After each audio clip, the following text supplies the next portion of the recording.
តើគ្នាមានដឹងអត់ថា computer programming គឺកំពុងតែក្លាយជាផ្នែកដ៏សំខាន់នៃជីវិតប្រចាំថ្ងៃរបស់អ្នកទាំងគ្នារាល់ពេលដែលអ្នកទាំងគ្នាបើកទូរស័ព្ទបើក computer បើក tablet បើក smart TV ឬក៏ឧបករណ៍អេឡិចត្រូនិកផ្សេងៗហ្នឹងអ្នកទាំងគ្នាគឺកំពុងតែដំណើរការកូដឬក៏ running code ដែលត្រូវបានបង្កើតនិងសរសេរដោយ developer ដែលកូដទាំងអស់ហ្នឹងហើយអាចធ្វើឲ្យអ្នកទាំងគ្នាធ្វើសកម្មភាពជាមួយនឹងអ្វីដែលអ្នកទាំងគ្នាបានឃើញនៅលើ screen ទូរស័ព្ទឬក៏ screen computer របស់អ្នកទាំងគ្នាបាន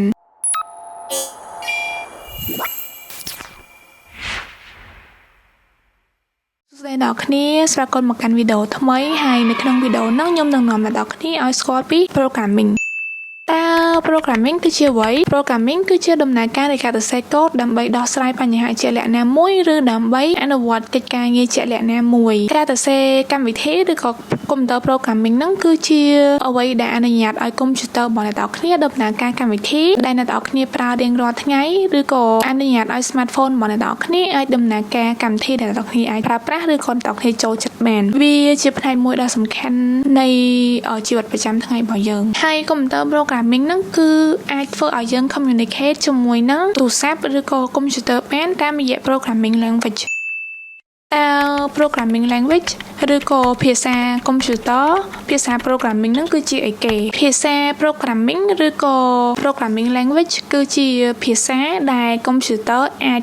understand ឬក៏អាចយល់បានសម្រាប់ជីវិតប្រចាំថ្ងៃរបស់ពួកយើងមានភាសារបស់យើងនិយាយដូចជានៅក្នុងប្រទេសរបស់យើងនិយាយភាសាខ្មែរនៅខាងក្រៅប្រទេសយើងនិយាយភាសាផ្សេងៗមានភាសាកូរ៉េភាសាអង់គ្លេសភាសាផ្សេងៗជាច្រើនទៀតសម្រាប់ទំនាក់ទំនងគ្នាអញ្ចឹងចំពោះ computer ក៏មានភាសារបស់វាដែរគឺ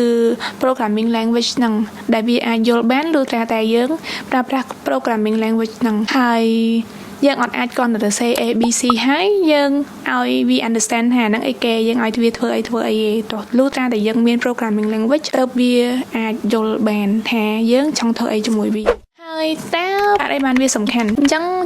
សំណួរហ្នឹងគឺងាយស្រួលទេដោយតែខ្ញុំនិយាយតាំងពីដើមអញ្ចឹងថា programming គឺកំពុងតែក្លាយជាផ្នែកដ៏សំខាន់នៃជីវិតប្រចាំថ្ងៃរបស់យើងមិនថាយើងធ្វើអីជាមួយនឹង computer ជាមួយនឹង smartphone របស់យើងឯងយើងគឺកំពុងតែ running code ឬដំណើរការកូដដែលគេបានសរសេរទុកហ្នឹងដែល developer បានសរសេរទុកហ្នឹង That's why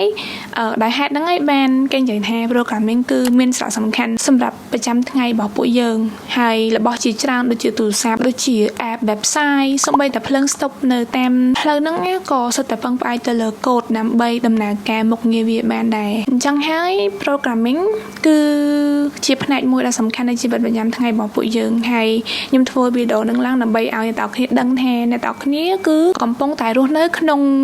ជីវិតមួយដែលពោពេញទៅដោយ programming language នៅក្នុងសម័យបច្ចុប្បន្នកុំឲ្យថាយើងចុចអាហ្នឹងធោះអាហ្នឹងហើយយើងអត់ដឹងថាហ្នឹងអីគេមាន language ជាច្រើនដែល computer ឬក៏ smartphone របស់អ្នកគ្នាអាចយល់បានហើយ language នីមួយៗគឺមាន purpose ឬក៏មានលក្ខណៈថាអាចធ្វើនៅរឿងរ៉ាវផ្សេងៗខុសៗគ្នាហើយមានអត្ថប្រយោជន៍ផ្សេងៗខុសៗគ្នាហើយបើអ្នកគ្នាចង់ដឹងថា language អីខ្លះសម្រាប់ទៅអីហើយអ្នកគ្នា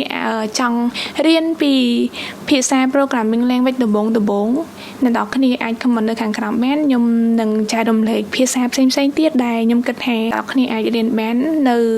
ថ្នាក់ឬក៏អញ្ចឹងបានថានៅវគ្គ beginner សម្រាប់ programming language ហ្នឹងហើយសម្រាប់វីដេអូហ្នឹងគឺមានប៉ុណ្ណឹងកុំភ្លេច like comment share subscribe នៅក្នុង YouTube ដើម្បីទទួលបានវីដេអូថ្មីៗ